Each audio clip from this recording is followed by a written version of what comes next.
coming up next. I was in a very toxic relationship and I had no support. That was another important thing, what was missing in that time. And like I said, I didn't ask for help either. Very interesting how I got more, how can I say, like silent almost, more internal. I was always busy with thinking about myself and having a lot of negative self-talk. And I was like, why am I failing on this? Why am I the only one who struggles with food? Why do I not deserve to eat more? I can't have this. I can't have this. I'm hungry, but if I eat, it was crazy. So I made myself, to be honest with you, almost like I put myself in a worse spot than I started out with. And it got worse, worse, worse, worse, worse, until my body actually collapsed and I ended up in the hospital. Welcome to Faith Over Addiction podcast, where the chains of fixing and striving are broken and joy is rediscovered in Christ. You're here because you know there's more for you, a life beyond addiction's chaos, rooted in God's peace and promises. This is the place where Christian women like you learn to release the weight of fixing and striving and instead lean into God's strength to create a home filled with love, grace, and hope. She is clothed with strength and dignity. Proverbs 31:25. That's you. You may not feel like it yet, but you are stronger than you know. And God has so much more for you than carrying someone else's addiction. Here, we'll uncover how to set healthy boundaries with love and a little humor. Find resilience and grace in the messy moments of life. Celebrate small victories and embrace joy like never before. Lean into God's promises for restoration and strength because He's not done with your story or your loved ones. This is your invitation to rise up, embrace your worth in God's kingdom, and take back what's been stolen by addiction, your peace, your joy, your future. Your faith is the foundation and your boundaries are the bridge, and God's truth is your guide. I'm Tanya Gioia, your host and fellow traveler on this journey through the chaos of addiction. I'm here to cheer you on, equip you with tools that work, and share the truth that's changed my life. The joy of the Lord is your strength. Nehemiah 8:10. Together, we'll uncover how to create safe, loving space for healing, starting with your own heart and home. By setting boundaries, trusting God's plan, and embracing His truth, you can reclaim your joy, your peace, and your family's future. Then you will be able to stand firm for your family and legacy as a kingdom daughter. A woman who can laugh at the days to come, knowing her identity is secure in Christ. So grab a cup of coffee or tea and get comfortable. Let's walk this journey together. We're about to take back what's been stolen, create a safe, healing space for you and your family, and rediscover the joy God has waiting for you.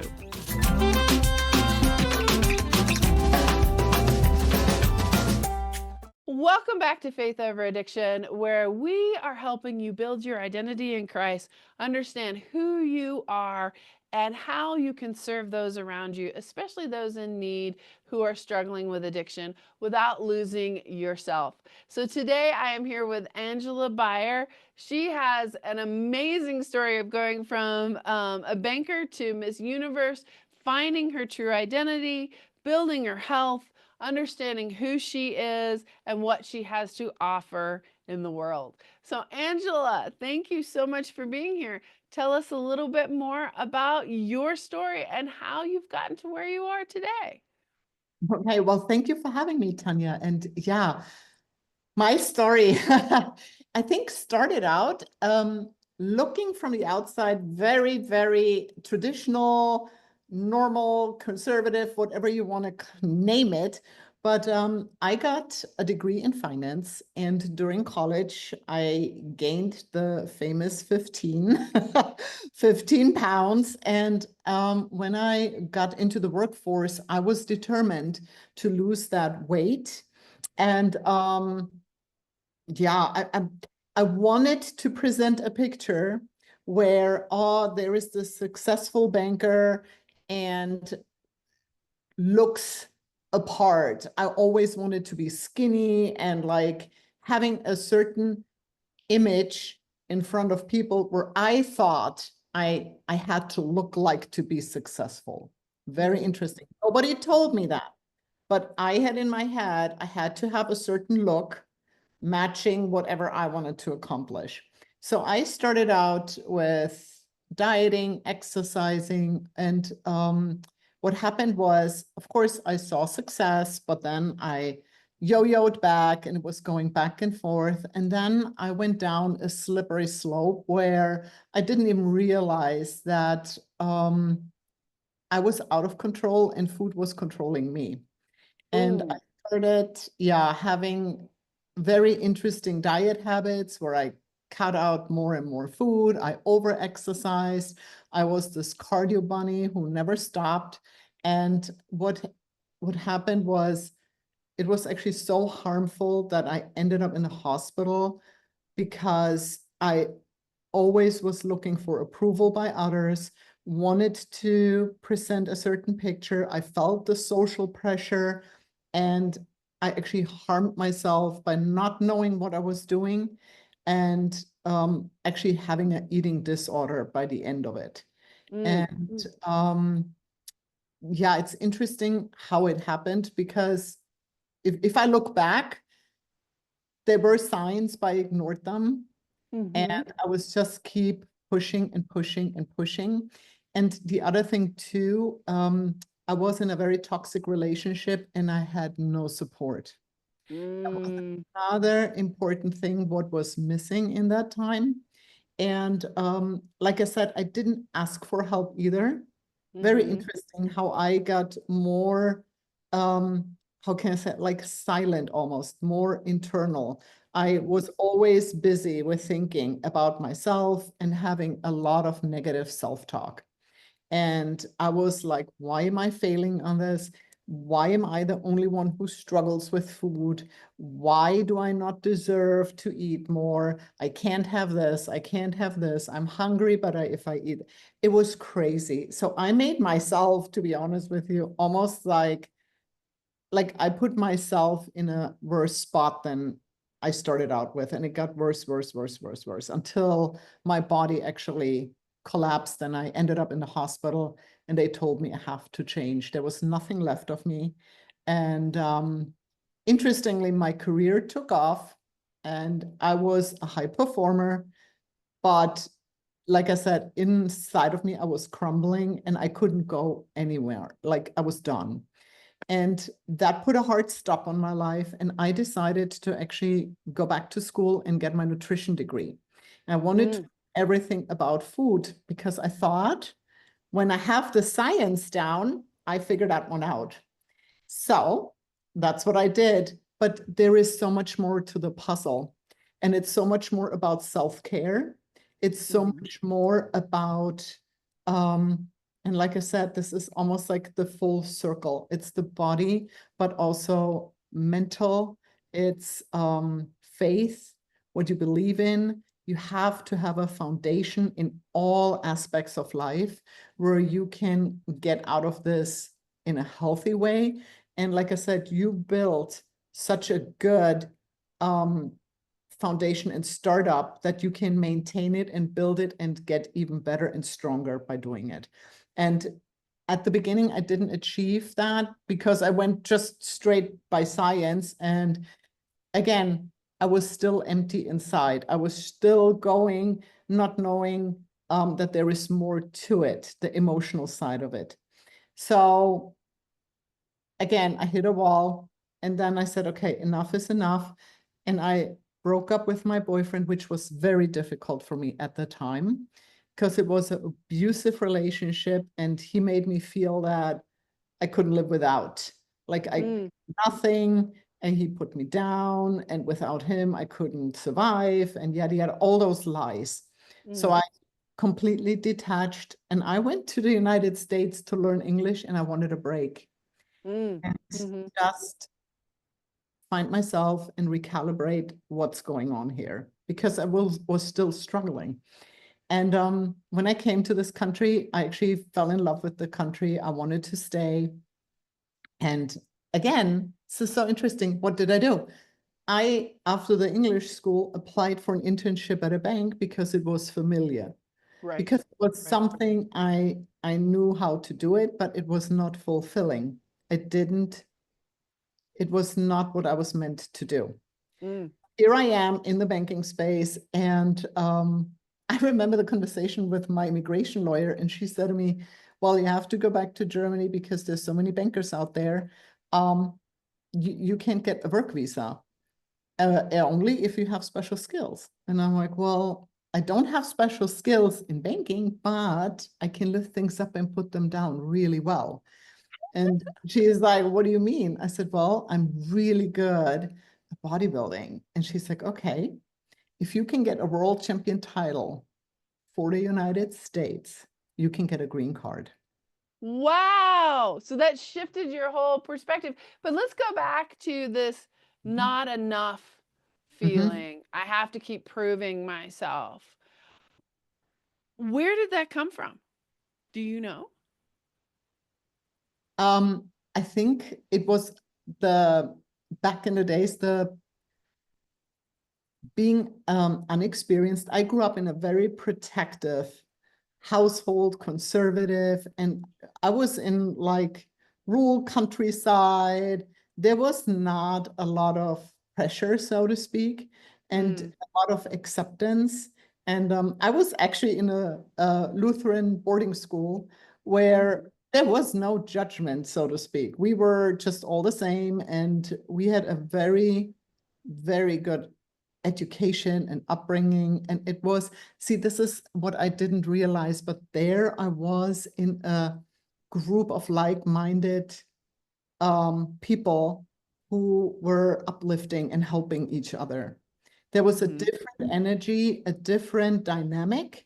And when I got into college and into the workforce, all of a sudden the exposure of competition and always doing your best, and you can't show any weakness. And I was, or I am, very ambitious, and it can backfire that you get lost in the process and don't understand what life is all about. And interestingly too, and this is, like I said, when you look back, you understand. When you're in it, you don't. But I lost like the connection to my church. I lost the connection to my church friends. Like we were always very close. And then I was by myself struggling, and I didn't look out for a community. It's like one big problem. And I just wanted to do my best. And that was a very, how can I say, toxic environment. And I let it in. I didn't say, okay, this is what they think, this is what they do, this is what, but that's not me. And I understand it at the time. And that was one of the big problems I had in my 20s.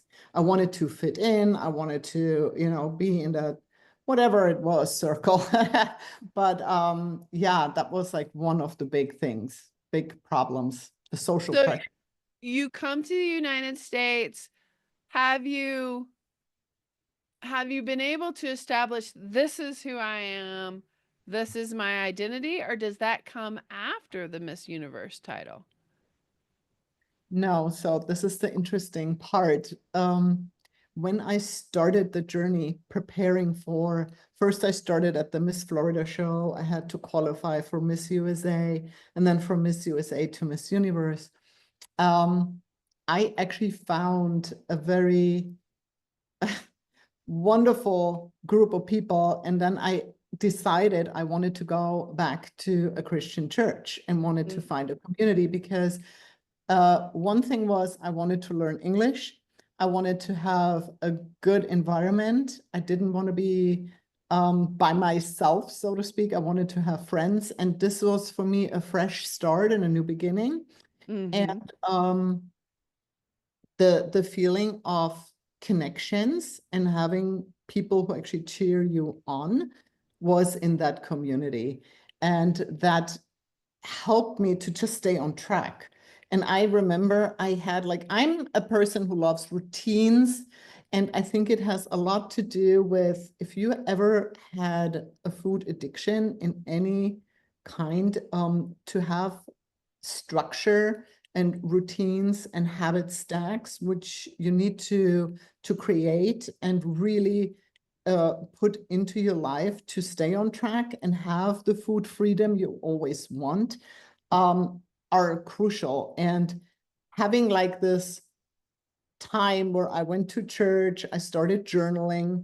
It's so funny how it all came together. So I started going to church, I started journaling, I got big into praying.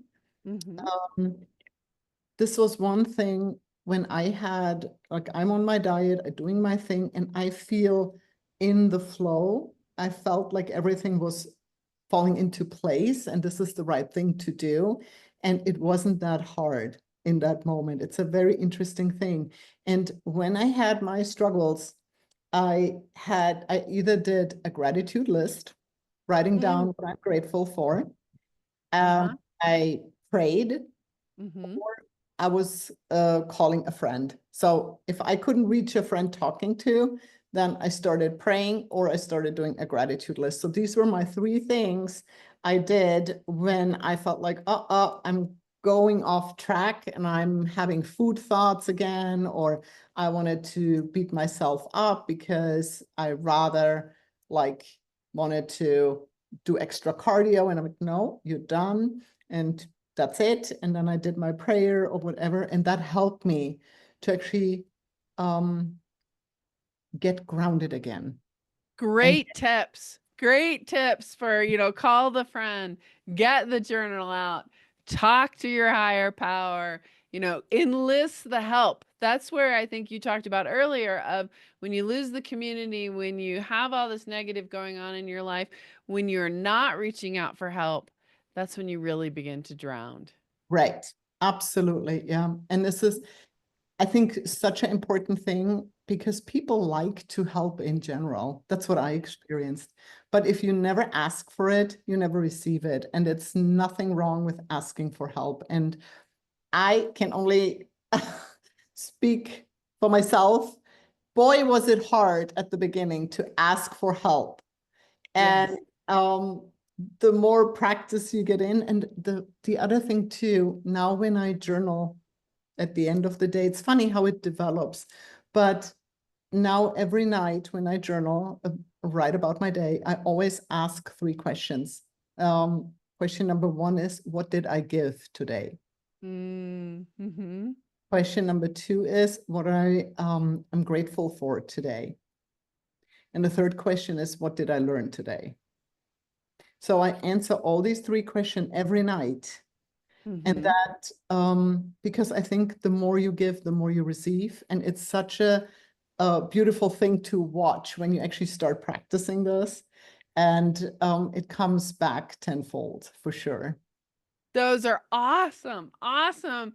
So those things were helping you frame your life. Now, you said to your immigration lawyer, I'm really good at picking things up and putting them down. It is a long journey from Miss Florida to Miss Universe. How did you deal with the stress, the triggers, the craziness? You've given us some great suggestions. Where did you really step in and were able to support yourself and ask for that help and receive it? So it started actually right from the get-go, and it was baby steps. And now when I think back, I took it day by day, very small. And I said, okay, today I can do the diet, just today. And then when I woke up the next day, I said, I can do one more day. And for me, it became this, you can do one more, just one more time. And I was very lucky at the time too, when I picked a community where I wanted to just fall back on. I ended up in a very good church community. And we connected once a week. but just having that connection and the support, I was always looking forward to that. For me, it was Saturday in the evening, like late afternoon, where we got together. And it was always this cheering on, and you got this, and you're doing great. And just having that little bit of, hey, wow, you're doing good, was enough for me to get through the week. And that was such a good energy. It makes such a big difference. Huge, huge, huge. And for me, by myself, like I just, like I said, love the structure. So I always, my day starts the evening before, and I prep my day. I prep my food. I know what I'm going to eat. I know what I'm going to work out. I know what I'm going to wear. Like, this is my evening routine. I get it all done, prepped, ready. And then you wake up the next day, and boy, do you feel free, because you don't have to make decisions. And what I saw in that journey is, I can guarantee you in the morning, and I see this a lot actually with my clients, in the morning, you will have the perfect breakfast for sure, 100%. And then the day starts, and your willpower gets basically sapped by answering emails, text messages, being in traffic, being in meetings, taking care of the kids, taking care of the husband or the wife. Like, you making decisions all day long, and you get bombarded. And I can guarantee you, lunch gets a little wonky if it's not prepared. And then when you get home, you're really tired, and whatever you find in the refrigerator, if there's nothing prepared, you're going to eat it, because at that point, the willpower is gone. Yes. And when we have the hiccups. So I just had it always prepared, and it gave me that peace of mind. I know what I'm going to eat. I know what I'm going to do. And the other thing too, again, when I eat, I make sure that I have no distractions. I'm grateful for my food. I take a deep breath before I eat, and then I enjoy my meal, and I'm grateful for that meal. And I think we always need to have it, or we should be aware of whatever we put in our body, that is going to be the building block for the future us. So Tanya, what you eat today is going to be the future Tanya. And it's so important that you only put good stuff, good nutrition into your body. If you eat junk, if you're cheap, if you're like, yeah, highly processed garbage food, guess what you're going to be, I'm going to feel like garbage the next Yeah, day, right? that's what it Absolutely. is. Yeah. So I Absolutely. think the awareness is very important. Angela, tell us a little bit more about the basics that you work on with your clients. What does it look like to work with you? So at the beginning, we have an assessment, setting up your goals. And it's funny, I explain basically the plan, the strategy, what we're going to do. And usually when I explain it, it's from A to B, a straight line, very straightforward, and I do simple steps. Very easy usually, because I know how it goes.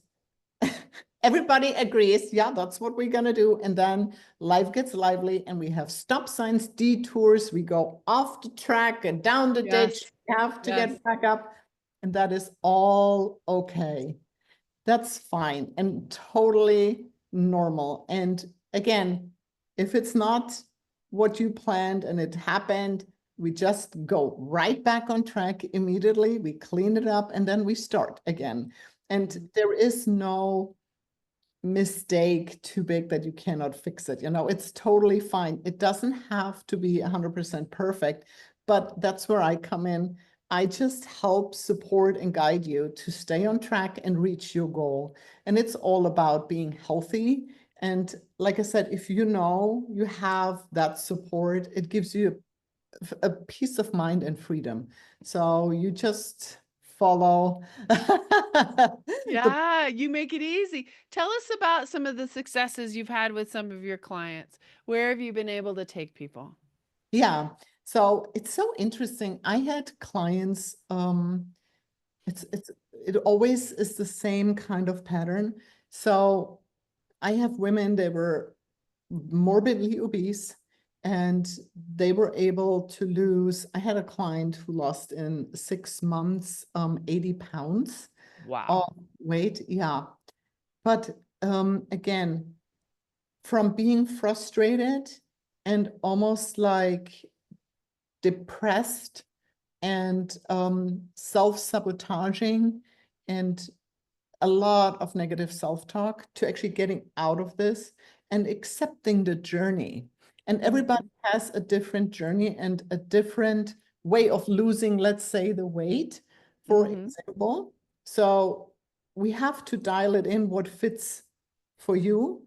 And then we go and build a structure and go step by step. We don't overwhelm. So I had clients, like I said, they needed to lose the 20 to 30 pounds. I get women ready for their wedding day if they want to fit in their dress. So I have all kinds of different, but most of the time it's fixing insulin resistancy with women in midlife. There is a lot of change in midlife. And again, we need to be gentle to ourselves and understand that this is normal and we have to go through it. Nobody Nobody can do it for us, unfortunately. no, but that's the thing. If you understand what your body is doing and that you can do it in a gentler way, and it doesn't have to be like that harsh what some women go through because their diet, their exercise, their recovery time is off, whatever it is. We just address it and fix it. So it's an overall getting back on track, like transformation. Yeah. And then do you talk about the dreaded word, the hormone word? Because if you're talking about midlife and that transition from when babies can be produced into early perimenopause on into menopause, do you talk about the hormone rebalancing, what's happening with all of that, and how food is so, can be such a positive thing in that Oh sense? my gosh, yeah, absolutely. Yes. And like I said, everybody's different. And I actually like to work with the healthcare provider in that regard. So if we have to address the hormones, I want to see where they at, and then we see what we can do to balance, fix them, and get it straightened out. And it gives you a totally different quality of life. Yes, you definitely feel much better. But yeah, we address the hormones too. Very important part. Yes, absolutely. Absolutely. Angela, this is so insightful of that food is certainly not just about eating. It has so many emotional contexts to it. It has so many deeply um Yeah. deeply interesting areas that we have to think about, and especially as women, where can we find more about you and women who want to work with you? Tell us a little bit more about what you offer. Yes. So you can find me on social media as Health Coach Angela, and my website is houseofshape.com. And I have a Facebook group, again, creating community, helping each other, supporting each other. I do challenges there, strength training, different diet challenges. We do a sugar detox. We have all kinds of fun stuff. So yeah, it's all about helping and building community. And you are available for one-on-one, I would take it, Yes. virtually as Mhm. well. Yeah, virtual and one-on-one training sessions if you like. I don't know, in the background you see my gym. So Yes. if you are in Naples or Bonita, like Southwest Florida, you're always welcome to work out with me. Otherwise, we do it online. Yeah, I have clients all over the world. So yeah, Europe, Korea, Canada, all over the United States. So it's fun, very much so. Fantastic. Well, and then I'm going to assume that the Miss Universe got you the green card. That's right. And Fantastic. actually the sign that I need to change my profession. And my calling is to help women to get stronger and have their optimal body composition. So that's what I started doing. Fantastic. Angela, thank you so much for your time. Thank you for really talking about that community and how building that around you, building that positivity around you was something that just changed your whole perspective, and the courage that you had to say, okay, I'm not going to be a banker anymore. I'm going to step into this new calling and I'm going to serve women in that way. Well, thank you for having me. Thanks so much for tuning into the Faith Over Addiction podcast. Remember, nothing changes until something changes. Today is your day to step out in faith and make a difference. You are a daughter of the King, a woman who can spark incredible ripple effects of hope and healing, not just in your own life, but in your family, your community, and God's kingdom. If this episode encouraged you, bless someone else by sharing it. Send it to a friend who needs a little hope, or post it on Instagram and tag me. I'd love to hear what resonated most with you. And hey, if you're ready to reclaim your God-given identity and create a safe, loving space for yourself and those you care about, let's talk. Book a quick call with me today, and I'd love to hear your story and help you take the next step. Oh, and don't forget to head over to Apple Podcasts, search for Faith Over Addiction, and leave me a review. Your feedback not only makes my day, but helps other women find this podcast and step into freedom too. You are strong, you are loved, and the joy of the Lord is your strength. Nehemiah 8:10. Until next time, keep walking boldly into the life God has for you.